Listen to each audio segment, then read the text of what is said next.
ही रमज़ानुल मुबारक जो अहिड़ो बाबरकत ऐं बाफ़ज़ीलत महीनो आहे जंहिंजो ज़िक्र क़ुरान मजीद में अल्लाह ताला नाले सां कयो आहे। शहरु रमज़ान, रमज़ान जो महीनो, अल्लज़ी उनज़िल फ़ीहिल क़ुरआन। अल्लाह ताला फरमाए ही उहो महीनो आहे जंहिंमें क़ुरान नाज़िल कयो वियो।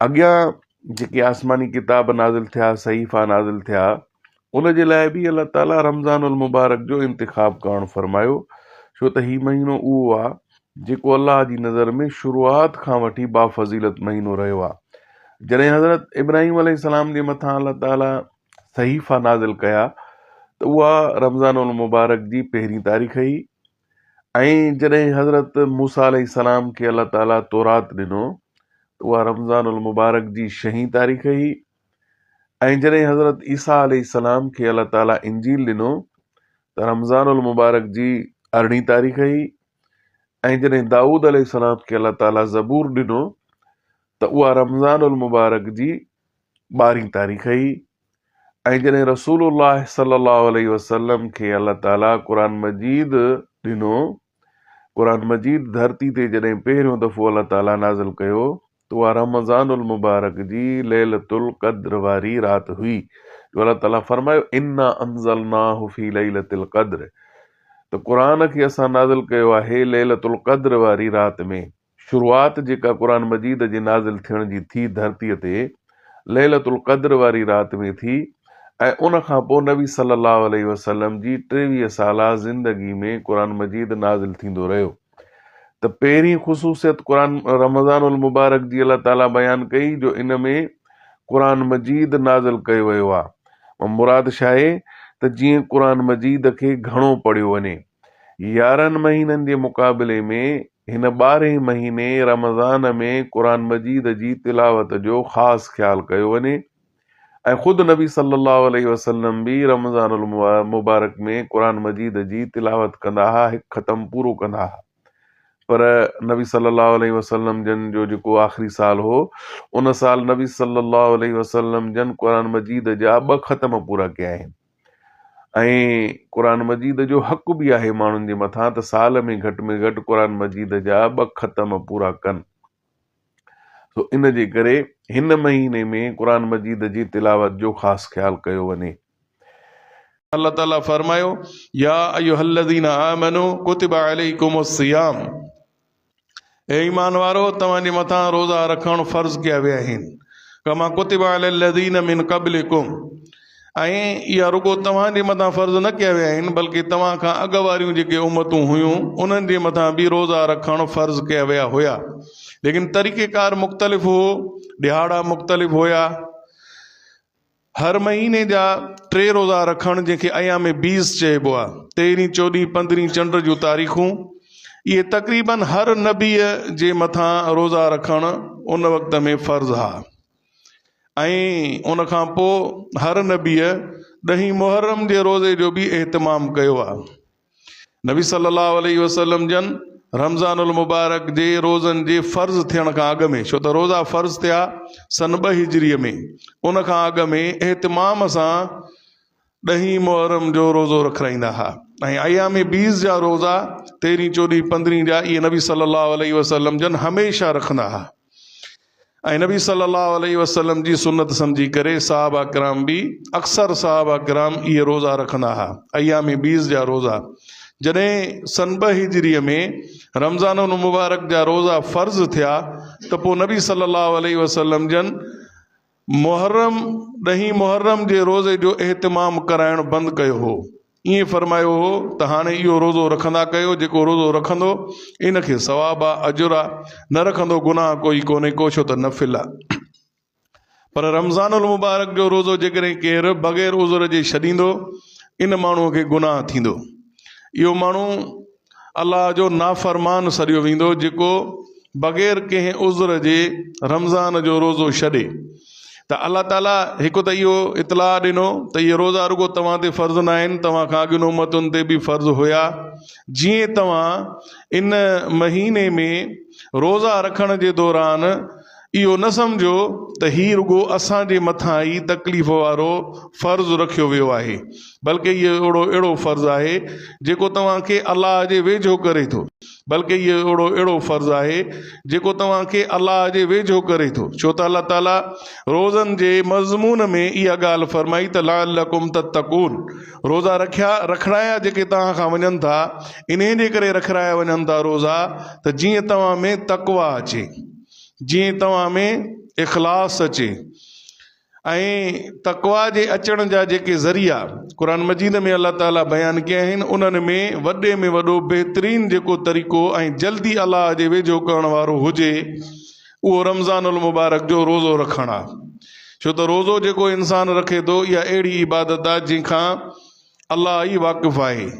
बाक़ी दुनिया जी नज़र में कंहिं माण्हूअ खे रोज़ो हुजे ऐं अंदर में हुनखे रोज़ो न हुजे त उहो हुन खां वाक़िफ़ु न थी सघंदो आहे।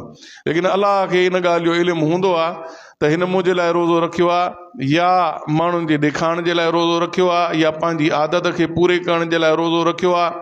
ऐं इन रोज़े में इन केतिरो एहतिमाम कयो आहे, केतिरी क़ुर्बानी कई आहे, इन ॻाल्हि खे अलाह ॼाणंदो आहे। इन जे करे बाने जे अंदर में जेतिरो इख़लास वधीक हूंदो आहे, ओतिरो उहो अलाह जे क़रीब घणो थींदो आहे। त अलाह ताला फरमायो इहो तव्हांखे तक़वा जे वेझो कंदो आहे। अय्याम मादूदात, ऐं सुस्त थियण जी त ॻाल्हि ई कोन्हे का, चंद ॻणियल ॾींहं त आहिनि जेको तव्हां रोज़ा रखो था, चंद ॻणियल ॾींहं आहिनि। हिकु महीने जा रोज़ा 29 या 30 ॾींहं। जअल अल्लाहु सियामहु फरीज़तम व क़ियाम लैलिही ततव्वुआ, ऐं पोइ नबी सल्लल्लाहु अलैहि वसल्लम जन फरमाए त उहो महीनो आहे जंहिं महीने जा रोज़ा रखणु अलाह ताला फ़र्ज़ कया आहिनि।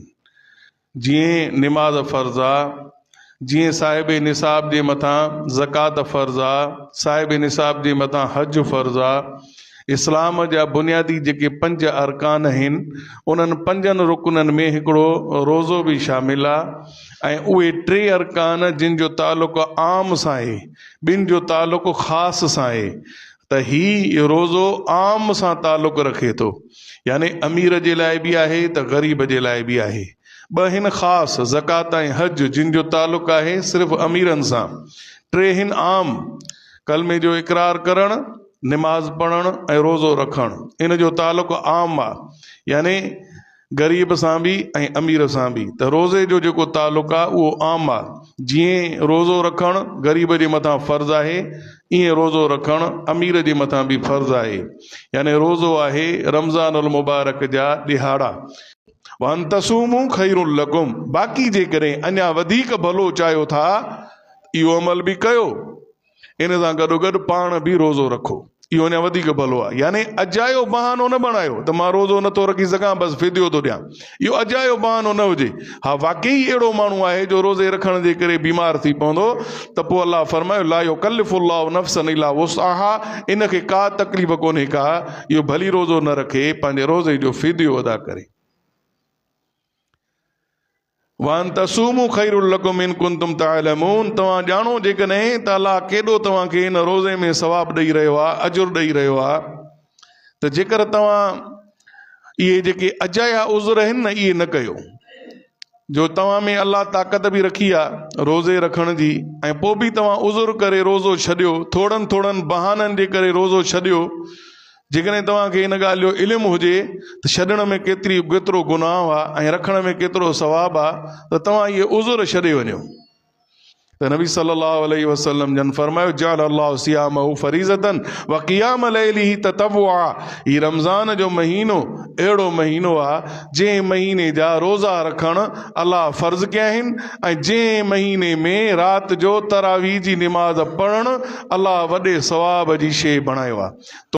अल्लाह ताला फरमायो वअलल्लज़ीन युतीकूनहु फिदियतुन ताअमु मिस्कीन, अहिड़ा माण्हू जेकी तव्हां में रोज़े रखण जी ताक़त नथा रखनि, अहिड़ा बीमार आहिनि जेके रमज़ान में बि बीमार आहिनि ऐं रमज़ान खां बाद बि बीमार ई रहनि था, ऐं उन्हनि जे उन बीमारी जे वञण जो को इम्कान बि ज़ाहिरी नज़र नथो अचे। शिफ़ा अलाह जे हथ में, अलाह ॾे त देरि न आहे, लेकिन ज़ाहिरी नज़र नथो अचे। त पोइ अलाह ताला फरमाए थो त उहे पंहिंजे रोज़े जो फिदियो ॾियनि। ऐं फिदियो छा आहे?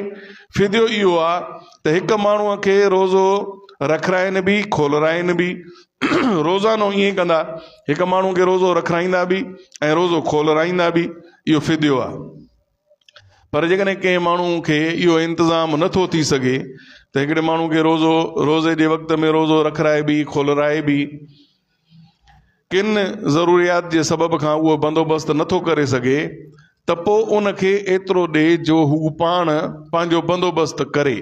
घटि में घटि इहो आहे जेको फितरे जी रक़म हूंदी आहे, हाणे उहा अॼुकल्ह जे लिहाज़ खां 250 रुपया आहे, 250 खां 300 रुपया अटो घटि वधि थींदो रहे थो कणिक जो। त 250 खां 300 रुपये में जेकॾहिं को माण्हू ॿ वेला पंहिंजे खाधे पीते जो बंदोबस्तु करे सघे थो, उहो हुनखे ॾे। ऐं जेकॾहिं माण्हू सोचे थो त 300 रुपयनि में या 250 रुपयनि में 2 वेलनि जो बंदोबस्तु नथो थी सघे, वधाए करे ॾे। जवनि जे हिसाब सां 600 रुपया फ़ी माण्हू ऐं शुआरनि जे हिसाब सां 2000 रुपया फ़ी माण्हू, किशमिश जे हिसाब सां 3000 रुपया फ़ी माण्हू। यानी जंहिंखे अलाह जेतिरी ताक़त ॾिनी आहे ओतिरी ताक़त सां पंहिंजे रोज़नि जो फिदियो अदा करे। इहो हिकु रोज़े जो फिदियो आहे। हाणे जेतिरा रोज़ा इहो माण्हू नथो रखी सघे, ज़ाहिर आहे जेको फिदियो उहो ॾींदो जेको हमेशह रोज़ो नथो रखी सघे, त इहो माण्हू 30 रोज़नि जो फिदियो ॾींदो। जंहिंखे जेतिरी ताक़त आहे उहो ओतिरी ताक़त ताईं ॾे, त जीअं अॻियो माण्हू जेको रोज़ो रखे थो उनखे का तकलीफ़ न अचे। फमन ततव्वा खैरन फहुव खैरुन लहू। अलाह फरमायो त तव्हां इहो फिदियो ॾियो। इन फिदिये ॾियण में जेको जेतिरी नेकी कंदो ओतिरी नेकी करणु इन जे लाइ भलो आहे। हिकिड़ो माण्हू इहो सोचे थो त यार ही ग़रीब आहे, मिसकिन आहे, जंहिंखे मां पंहिंजे रोज़े जो फिदियो ॾियां थो, इहो त रोज़ो रखंदो, लेकिन इन जे घर में 5 माण्हू ॿिया बि आहिनि जेके रोज़ो रखणु चाहिनि था। हाणे हिकिड़े माण्हूअ खे ई रोज़े रखण ऐं खोलण जी ताक़त कोन्हे का, त बाक़ी 5 माण्हू या 10 माण्हू जेके घर में आहिनि उहे रोज़ो कीअं रखंदा ऐं खोलींदा। ऐं मूंखे अलाह ताला ॾिनो बि गंज आहे, त मां छो न इन्हनि सभिनी जो बंदोबस्तु कयां। इहे सभु रोज़ो रखनि बि ऐं रोज़ो इफ़्तारी बि कनि, त अलाह फरमाए इहो तव्हांजे लाइ वधीक भलो आहे। फमन कान मिनकुम मरीज़न औ अला सफरिन फइद्दतुम मिन अय्यामिन उखर। सो बि अलाह जी तरफ़ खां रियात आहे। जेकॾहिं को माण्हू बीमार थी पियो आहे त हाणे उन बीमारीअ में रोज़ो नथो रखी सघे, ला युकल्लिफुल्लाहु नफ्सन इल्ला वुस्अहा। अलाह ताला वटि कानून इहो आहे, अलाह बाने जी सहब खां वधीक उनखे तकलीफ़ न ॾींदो आहे। जेकॾहिं को रमज़ान जे महीने में माज़ूर आहे, बीमार आहे, रोज़ो नथो रखी सघे, अलाह ताला उनजे मथां सख़्ती नथो करे त तोखे रोज़ो ई रखिणो आहे, न रखो। जेकॾहिं को बीमार आहे, रोज़े रखण जे करे उनजी तकलीफ़ में इज़ाफ़ो थो अचे, अलाह ताला फरमाए थो इहो न रखे। मुसाफ़िर आहे, सफ़र ते निकितल आहे, ऐं शरई मुसाफ़िर उनखे चइबो आहे जेको 48 मील जो सफ़र करे, यानी तक़रीबन 78 किलोमीटर। 78 किलोमीटर जे सफ़र जे लाइ उहो जॾहिं निकिरंदो ऐं पंहिंजो शहर छॾींदो त मुसाफ़िर थींदो। शहर जी हद ख़तम थी वई ऐं उन जे ॿाहिरां उहो निमाज़ पढ़ंदो, सफ़र वारी निमाज़ पढ़ंदो, छो त हिनखे वञिणो 78 किलोमीटर ताईं आहे। ऐं जेकॾहिं 78 किलोमीटर खां घटि उनखे वञिणो आहे, 70-75 किलोमीटर ताईं वञिणो आहे, इहो मुसाफ़िर न आहे, इहो पूरी निमाज़ पढ़ंदो, इहो रोज़ो बि न छॾींदो। त रोज़ो तॾहिं छॾे सघे थो जॾहिं 78 किलोमीटर जे सफ़र ताईं वञे। त अलाह ताला उन जे लाइ बि सख़्ती न कई, उन जे लाइ बि फरमायो त ठीकु आहे इहो बि रोज़ो न रखे। लेकिन ही ॻाल्हि आहे त सफ़र अॼुकल्ह थी पिया आहिनि आरामदाह, उन सफ़र करण में का तकलीफ़ नथी अचे। ऐं को माण्हू रोज़ो रखणु चाहे थो, इहो बहितर अमल आहे, रोज़ो रखे छॾे न। छो त रमज़ानुल मुबारक जो रोज़ो रखणु ऐं रमज़ान जे छॾियल रोज़े जी क़ज़ा करणु, इहो राति ॾींहं जो फ़र्क़ु आहे सवाब में। हाणे जेकॾहिं को माण्हू सवाब जो शौक़ीन आहे ऐं उनखे तकलीफ़ नथी अचे त रोज़ो रखे, ऐं जेकॾहिं तकलीफ़ अचे थी त नबी सल्लल्लाहु अलैहि वसल्लम जन फरमायो सफ़र जे दौरान रोज़ो रखणु का नेकी जो कमु कोन्हे को। जेकॾहिं तकलीफ़ अचे थी त उहो रोज़ो न रखे। अलाह ताला 2 रियातूं ॾिनियूं, हिकिड़ो बीमार ऐं ॿियो सफ़र ते। माफ़ इन्हनि जे मथां बि न आहे।